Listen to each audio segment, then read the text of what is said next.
como o professor Raoni disse, esse é o título da minha tese, e ela começa no ambiente da tomada de decisão empreendedora. Esse ambiente que é repleto de desafios, como alta incerteza, pressão de tempo, carga emocional na tomada de decisão e algumas consequências graves, como, por exemplo, a falência iminente. Esse é um artigo que trata como referencial teórico da tomada de decisão empreendedora e seus desafios e posiciona esses desafios e a necessidade de abordagens de apoio, como, por exemplo, abordagens heurísticas.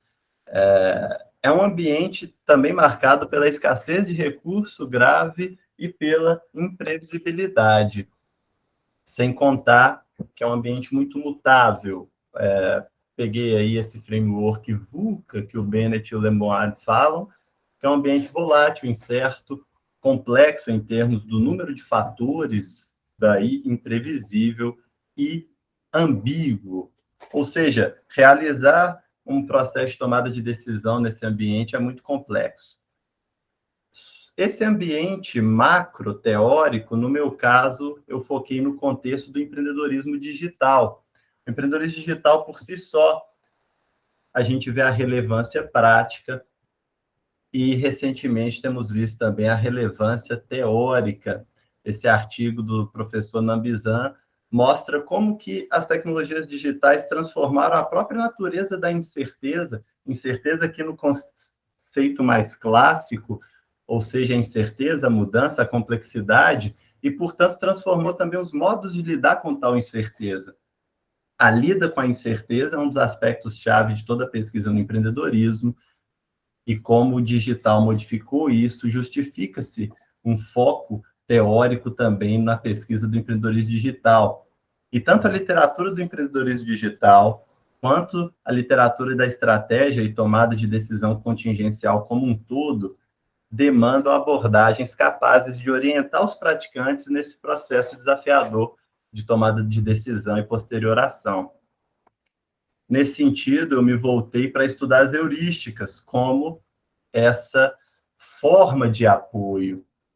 Em termos de relevância, tem diversas revisões de literatura recentes buscando compreender heurísticas, e eu coloquei aí somente as revisões focadas em heurística de fato. Por exemplo, a revisão do Shepard, ela foca em tomada de decisão empreendedora como um todo, mas ela dá a heurística como um caminho, não coloquei esse tipo aí. Aqui, permitam-me só, tem muitas pessoas, e às vezes o tema não é simples, né?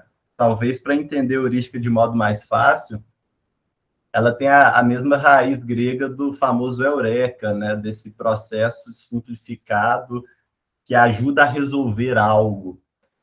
E definindo um pouco mais, as heurísticas são vistas como ferramentas, e aí eu vou usar as definições que o Athanasiou realizou a partir de compilar um longo corpo de conhecimento. A definição de heurística é complexo, que justificou esses estudos.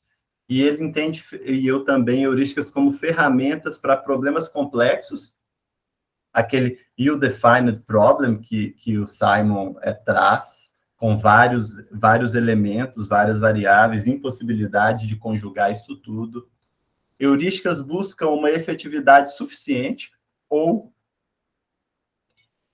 a chamada efetividade do bom o bastante, uso frugal de recursos diversos, e as heurísticas elas têm em si uma oposição com algoritmos complexos, analíticos, que são o mainstream das abordagens de apoio à tomada de decisão nesse contexto.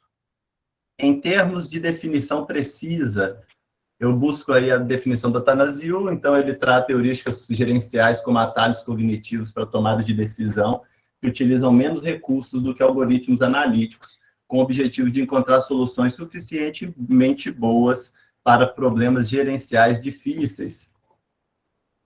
E também, embora uma definição não tão precisa, mas que eu gosto e vou utilizar bastante o estudo do Betis, que ele trata heurísticas como critérios, métodos ou princípios efetivos para separar com simplicidade decisões boas de ruins. Fiz aqui uma explicação rápida baseada nesse grifo. E é importante também perceber que as heurísticas são como que provérbios gerenciais. Às vezes elas têm esse formato e carregam conhecimento e carregam em sua forma aspectos proverbiais. As heurísticas não seguem o mainstream da literatura, como eu havia dito. Qual é esse mainstream? É o da chamada racionalidade clássica ou escolha racional, que é uma perspectiva analítico-probabilística que busca otimização e utilidade máxima. Para esse mainstream, para essa perspectiva, especialmente a partir dos estudos de Amos Tversky e Daniel Kahneman, o chamado Programa de Heurísticas e Vieses, para essa turma, heurística implica...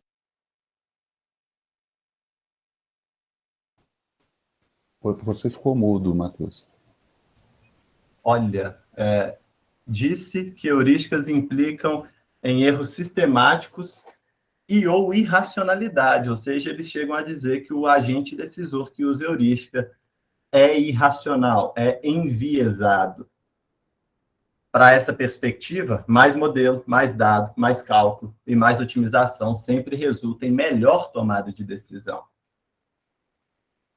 E eu busco a outra perspectiva, então já tem diversos estudos que mostram que essa perspectiva ela fracassa, a literatura no ambiente, naturalmente, de incerteza no ambiente VUCA. Um estudo recente, muito importante, do Luan com Rebius de Gerenzer, por exemplo, mostra que até se fosse possível realizar essas abordagens clássicas em ambientes de incerteza, elas teriam performance igual ou inferior a heurísticas. Portanto, eu uso o que a literatura chama de visão positiva de heurísticas, mostrando que as heurísticas são uma abordagem efetiva, se não a única viável para apoiar a tomada de decisão em ambientes VUCA.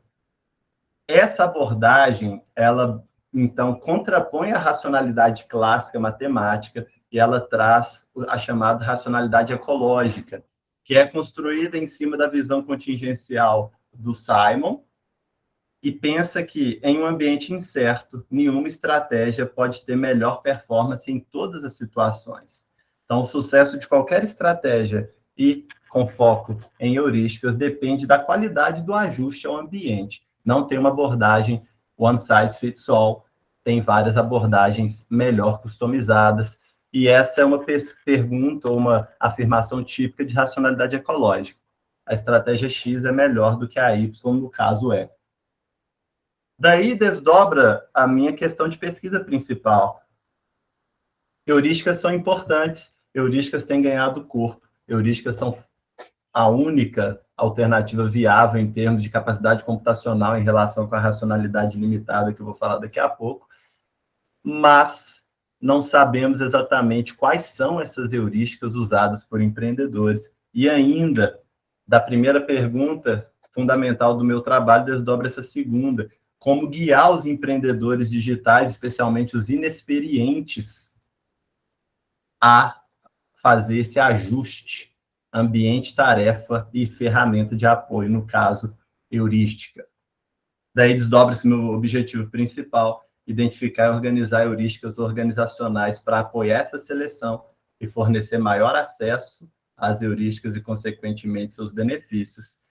E daí desdobram-se 4 contribuições que vão estruturar o meu trabalho. Eu ofereço o primeiro portfólio de heurísticas intencionais e articuladas no empreendedorismo digital, uma perspectiva de racionalidade ecológica micro, mais capaz de apoiar os empreendedores mesmo no ambiente organizacional a selecionar heurísticas, por consequência, apoio à difusão de heurísticas, e uma contribuição metodológica, que é um template base para estudos. Passando rapidamente para o referencial teórico, eu vou explorar essa figura que aí está, mas eu vou passar parte a parte para ela ficar um pouco mais compreensível. A gente começa com o clássico Herbert Simon, ganhador do Nobel, e sua perspectiva de racionalidade limitada, que vem da economia, da psicologia, da sociologia, foi a grande geradora do estudo de heurísticas, que basicamente ele diz que o tomador de decisão ele quer atingir certas metas de tomada de decisão correta ou efetiva, usando sua mente tão bem quanto possível. A questão é, existe um limite nesse possível. Esse limite está baseado na capacidade, nas limitações, tanto da mente humana quanto do ambiente, a chamada tesoura de Simon com suas duas hastes. E aí veio em seguida o Tversky e o Kahneman com um programa muito influente, mas que pegou a perspectiva de Simon e associou ela invariavelmente a vieses, criando a chamada visão negativa sobre heurísticas, que está cunhada no nome do programa. E para eles, como eu disse, a heurística leva a erro, e isso gerou toda uma pesquisa que hoje é naturalmente relevante em alguns ambientes, voltada à remoção de vieses no processo de decisão. Então, como heurísticas e vieses são negativos, devemos removê-los. E aí é o grande debate da racionalidade, ou seja, há quem diga, especialmente no empreendedorismo, há quem diga que heurísticas levam a viés, visão negativa e irracional. Porém, mais tarde, veio aí a turma que eu sigo, o Gigerenzer, ele buscou de novo a perspectiva do Simon e combateu a perspectiva de Tversky e Kahneman com uma influência mais positivista, ou seja, muito baseada na psicologia, uma ênfase no indivíduo e buscando modelos formais que permitiam comparativamente testar se a heurística era boa ou ruim, se ela levava decisões melhores ou enviesadas.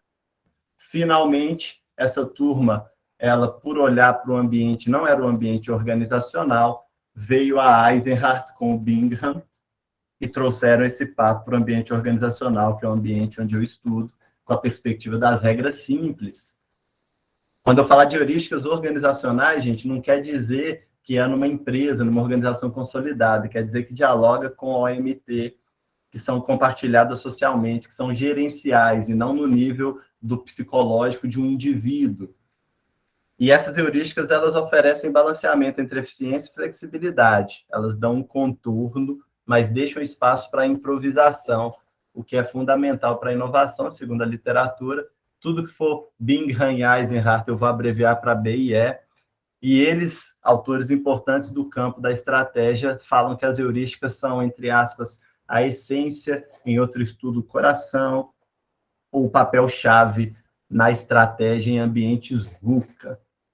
Em termos de conexões, para concluir a compreensão dessa figura, a gente percebe, então, que tanto a visão positiva do Gigerenzer quanto a negativa do Tversky e Kahneman, ela foca em heurísticas universais, criadas pela evolução e automáticas, ou seja, são heurísticas que todos nós temos. Diante de um problema, por exemplo, complexo, às vezes a gente usa a heurística de satisficing, que é, eu encontrei a primeira solução satisfatória, eu aplico.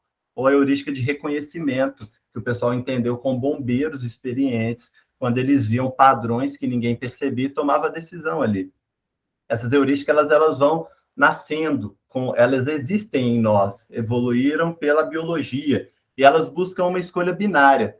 Eu tenho, enquanto indivíduo, uma possibilidade de tomada de decisão. Eu tenho que escolher A ou B. A visão organizacional, ela constrói naturalmente a partir dessa visão inicial, mas ela vem do campo da estratégia, mais especificamente do desenvolvimento de novos produtos. E ela não foca na escolha binária e nem em heurísticas que todos têm. Ela foca em heurísticas que são únicas, idiosincráticas, são criadas pela aprendizagem socialmente mediada e são conscientes. Então, por exemplo, a heurística do fale rápido, né? Falhar rápido, do Lean Startup, é um bom exemplo.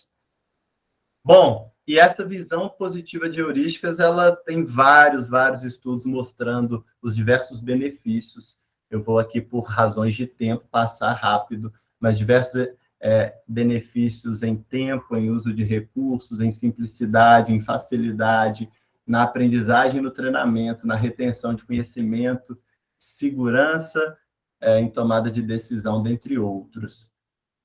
As 4 contribuições do meu projeto, elas se voltam a 4 lacunas exploradas.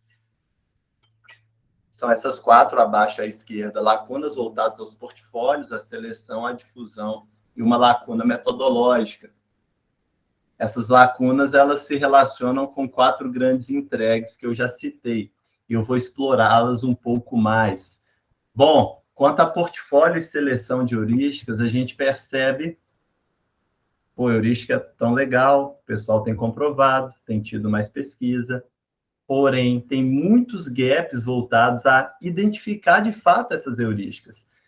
Mesmo tendo 3 revisões de literatura publicadas em periódicos famosos, o Artinger aqui é importante, gente, que um dos coautores desse estudo é o próprio Gerd Gigerenzer, e sugerem identificação de heurísticas, mas isso não foi ainda sanado.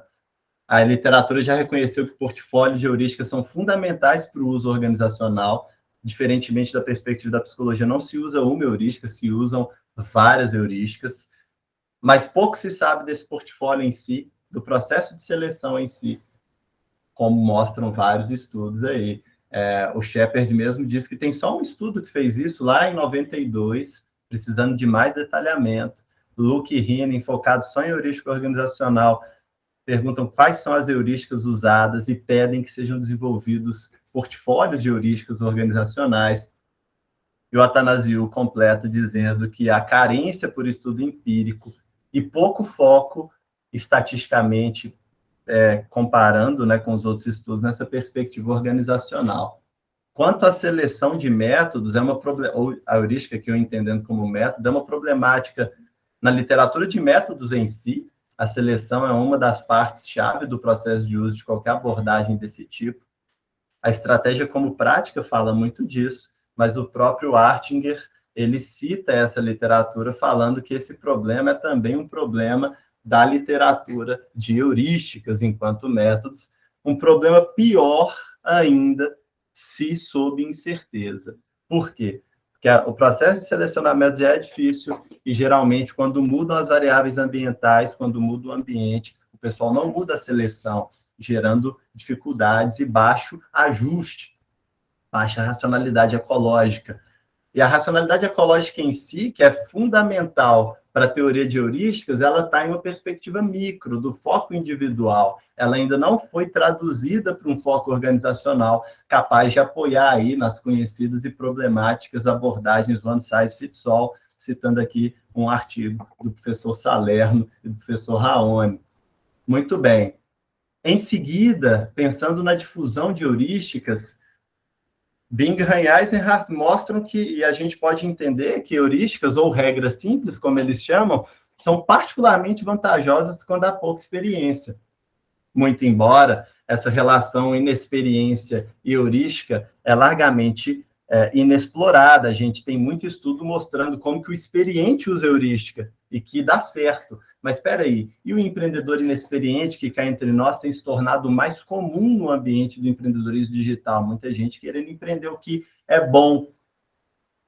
A Eisenhardt, ela trouxe essa perspectiva de que as heurísticas elas vêm de 1 de 5 processos: seleção e aprendizagem no tempo, geralmente longo prazo, codificação da experiência pessoal e de terceiros, simplificação de estudos científicos e convergência após negociações na prática. Negociações tensas que, depois de uma convergência, geram uma heurística. O problema é, o empreendedor inexperiente ele não tem acesso a 4 de 5 desses tipos, sobrando para ele somente a perspectiva de acesso a heurísticas codificadas e organizadas por terceiros, algo inexplorado que eu fiz aqui no estudo.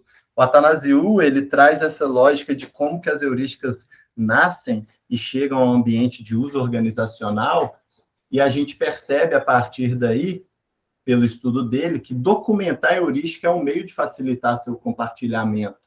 Ainda mais porque, se você documenta uma heurística, ela já foi gerada, articulada em um texto, compartilhada em algum lugar, que, como eu, com os livros lá que eu peguei, e aí você oferece heurísticas maduras para que o empreendedor inexperiente possa pegar essa última parte, aplicar e institucionalizar.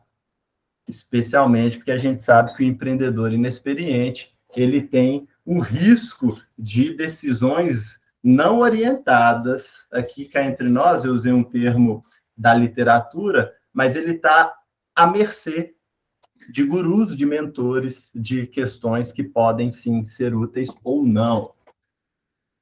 Em termos metodológicos, tem uma tendência crescente, retomada aí, de usar codificação para estudo empírico de heurística. Começou lá em Manimala, parou e tem voltado. Porém, outros campos mais maduros de pesquisa, eles têm templates prontos para isso. Templates prontos e amadurecidos ao longo do tempo para apoiar essa estratégia de codificação.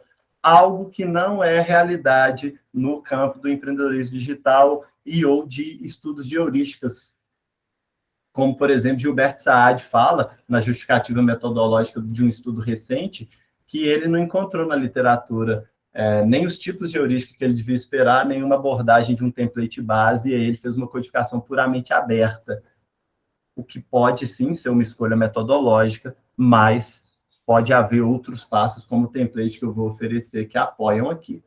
Bom, expostos, então, o contexto, expostos os gaps e o objetivo do estudo, pensando aí na metodologia, a gente retoma a questão de pesquisa e o primeiro passo é que eu usei livros enquanto fontes de dados. Livros de empreendedores digitais de sucesso. Foram pouco mais de 70 casos no total dos 6 livros escolhidos. Por quê?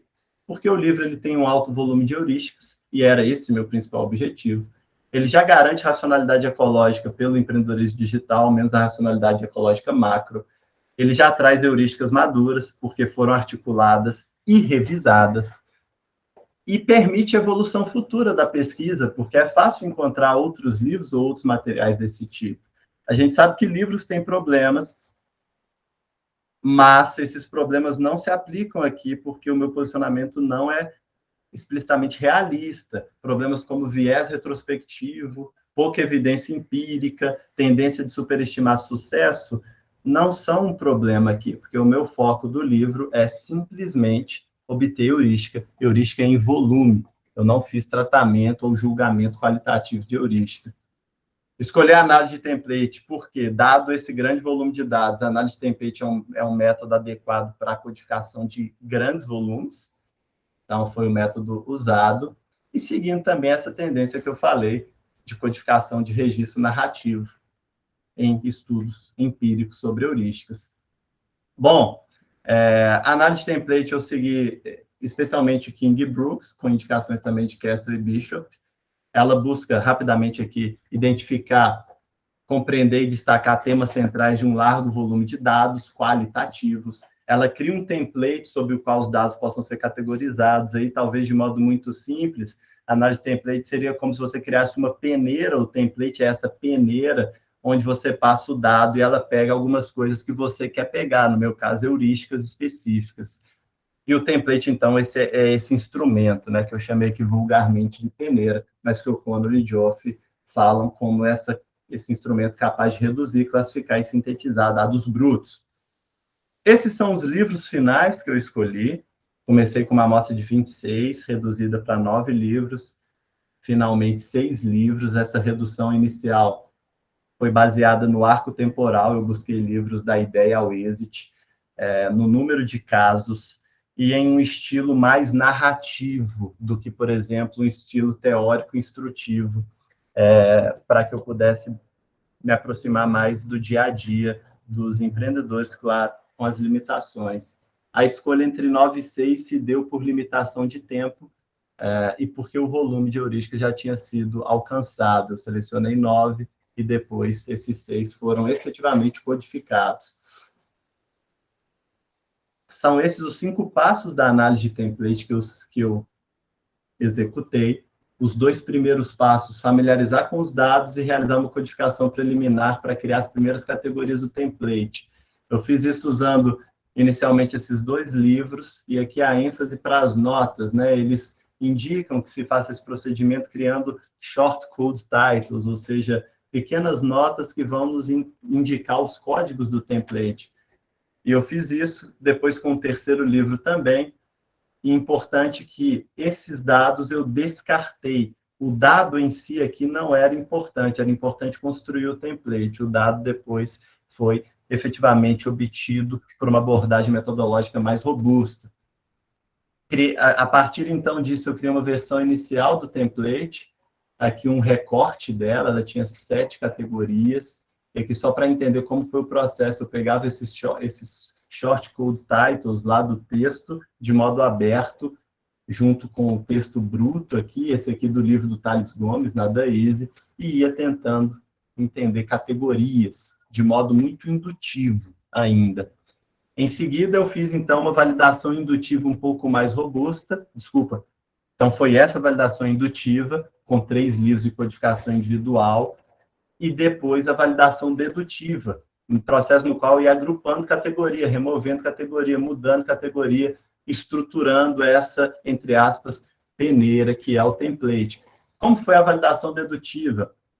Eu peguei 2 métodos do empreendedorismo digital, baseados em processo. Por que baseado em processo? Porque incorpora a ideia ao exit, ou um pedaço desse ciclo do empreendedorismo digital. O Customer Development, que é o método que gerou o Lean Startup, nas palavras do próprio Steve Blank, em 2013, ele diz que o Lean Startup nasceu do Customer Development somado ao Agile.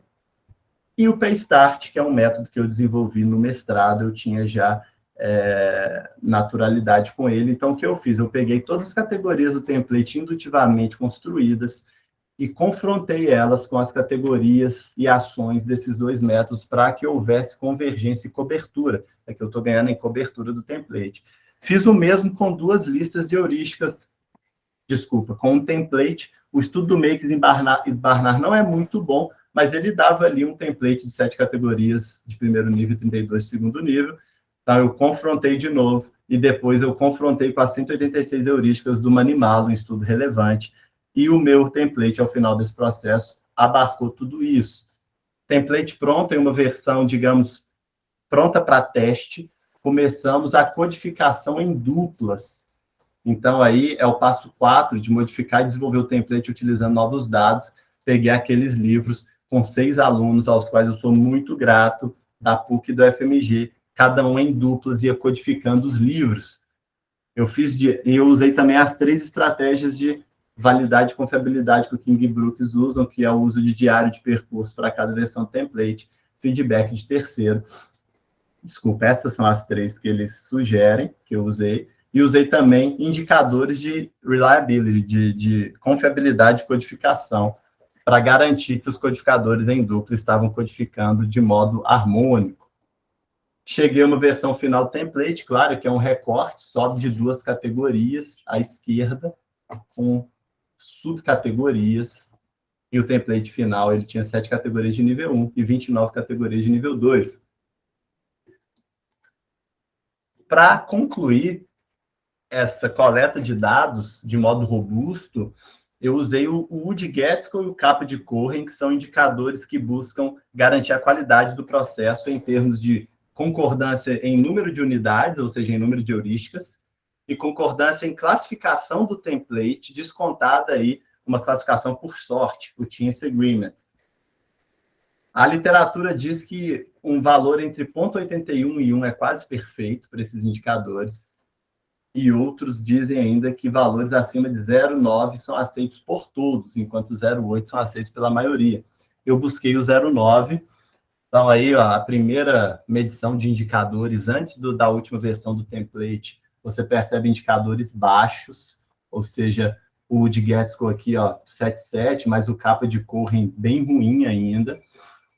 Com a versão final do template, só a versão final do template, isso melhorou um pouco, mas você vê que um Capa ainda ruim, a partir do que eu fiz ciclos com os codificadores, pegando os corpos de dados com menor capa, e chegamos a um capa médio de mais de 90%, para um volume bem alto e significativo de heurísticas. Então, realmente, no final, a gente conseguiu níveis de indicadores muito bons de destaque.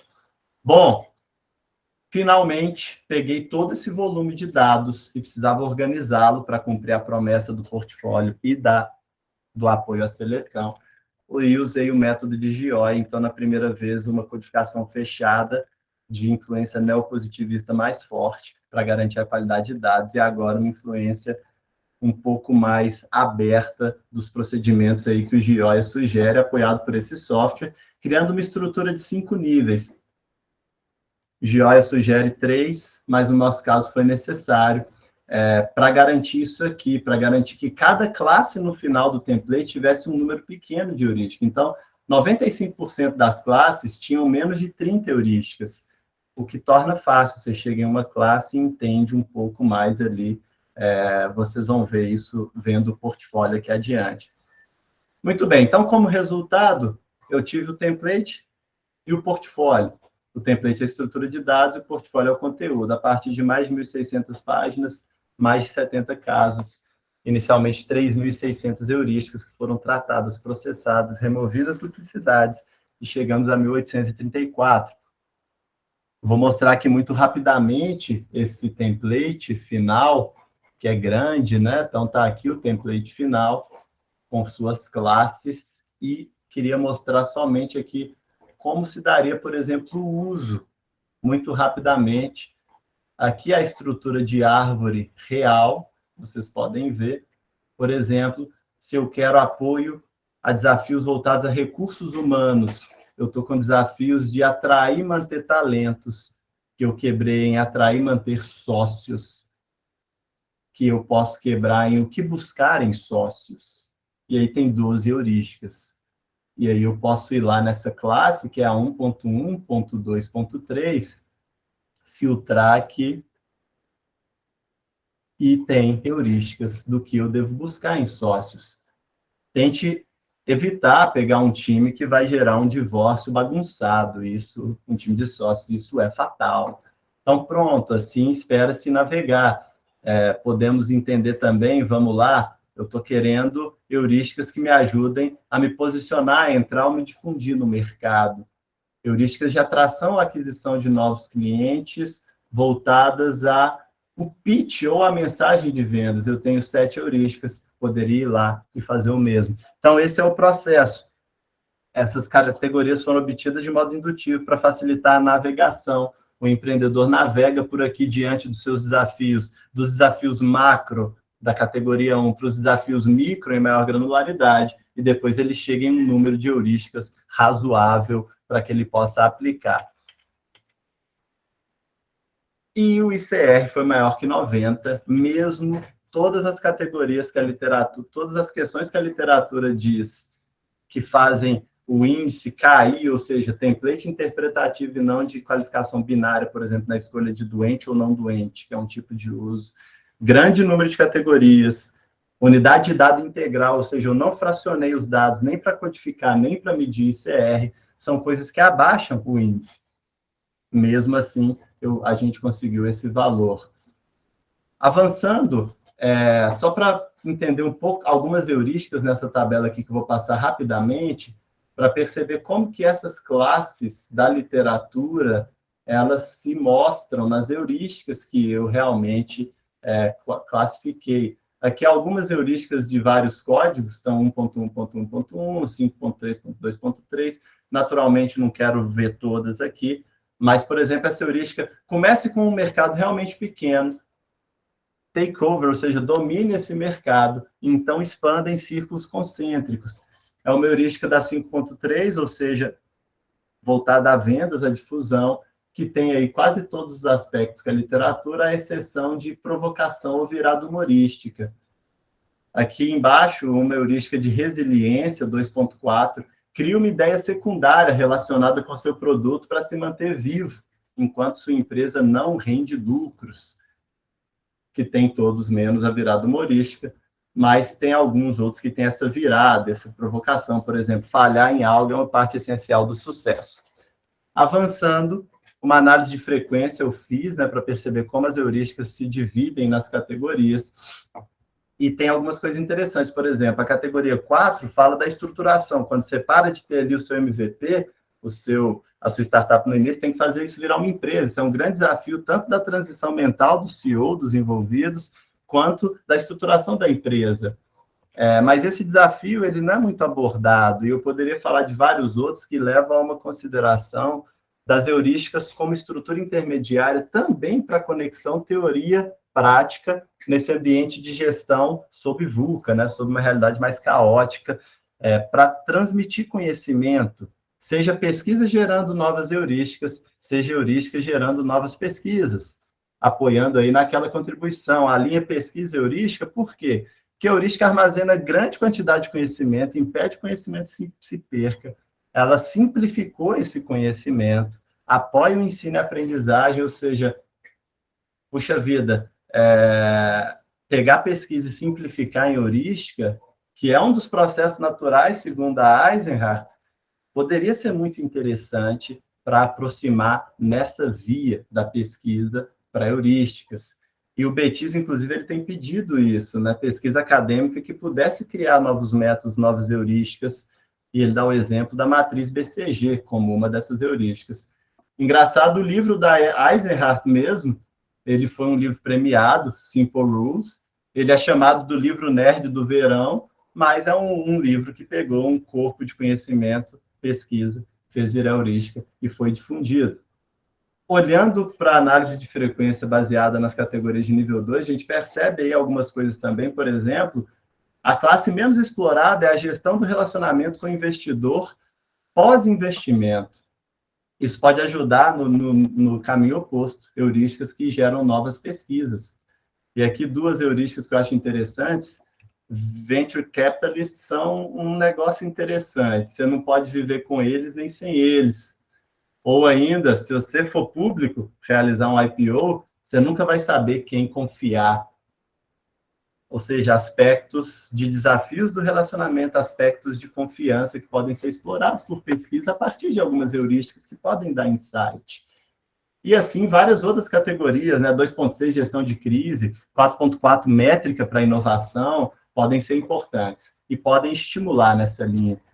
Avançando para a conclusão das contribuições, então, o template e seu conteúdo em si são um portfólio importante, é o pioneiro no empreendedorismo digital, é a primeira lista de heurísticas desde 92, reconhecida aí pela literatura, e é em si também uma meta-heurística, ou seja, é um método de seleção e de uso, como eu expliquei. E o template em si, ele é uma contribuição metodológica, ele foi construído sobre os mais sólidos aspectos de confiabilidade e validade da literatura. Ele é robusto, ou seja, abrangente, ele processou mais ou menos 4.000 heurísticas, e é uma estrutura simples em termos de navegável, especialmente se a gente aplicar ferramentas de tecnologia da informação. Por quê? Mais de 70% das categorias chegam a menos de 20 heurísticas. Só tem 5% de categorias com 30 heurísticas, então ele ajuda nessa navegação em meio às heurísticas.